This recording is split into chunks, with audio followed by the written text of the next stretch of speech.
रसस्वादमध्ये आपलं स्वागत आहे। येणाऱ्या मकर संक्रांतीच्या तुम्हा सर्वांना खूप खूप शुभेच्छा। त्यानिमित्त आपण बिना पाकाचे तिळाचे लाडू करून बघूया।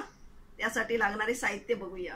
150 ग्राम सफेद तीळ, 1 चमचा वेलची पावडर, 100 ग्राम शेंगदाणे भाजून घेतले आहेत, 2 चमचे तूप, 200 ग्राम गूळ। आता आपण तीळ भाजून घेऊया। तीळ घालूया। गॅस मीडियम वरती ठेवला आहे। तीळ भाजून झाले आहे। आपल्याला ह्याला 3 मिनिटं लागली आहे। गॅस बंद करूया। तीळ भाजून थंड झाले आहेत। गूळ मिक्स करून घेऊया।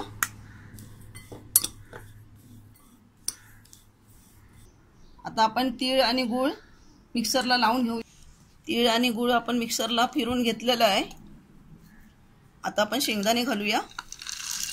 शेंगदाणे आपण नंतर का टाकलो तर शेंगदाणे एकदम बारीक होतात आणि बाकीचं मिश्रण जाड राहील, यासाठी आपण शेंगदाणे नंतर घालायचे। आता आपण परत हे मिश्रण मिक्सरला लावून घेऊ। मिश्रण आपण बारीक करून घेतलं आहे।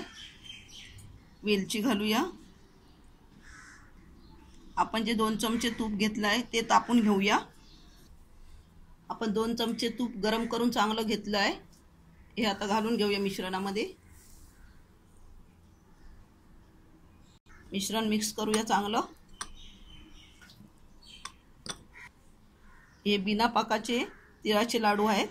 तिळाचे पाकातले लाडू मी अगोदर दाखवले आहेत, ते तुम्हाला खाली लिंक त्याची मिळेल। आता आपण हे लाडू करायला घेऊया।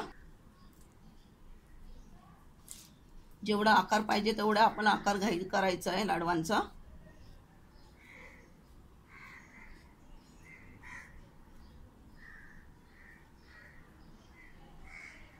हा लाडू मी एवढ्या आकाराचा केला आहे। तुम्हाला जेवढा आकार पाहिजे त्याप्रमाणे तुम्ही करू शकता।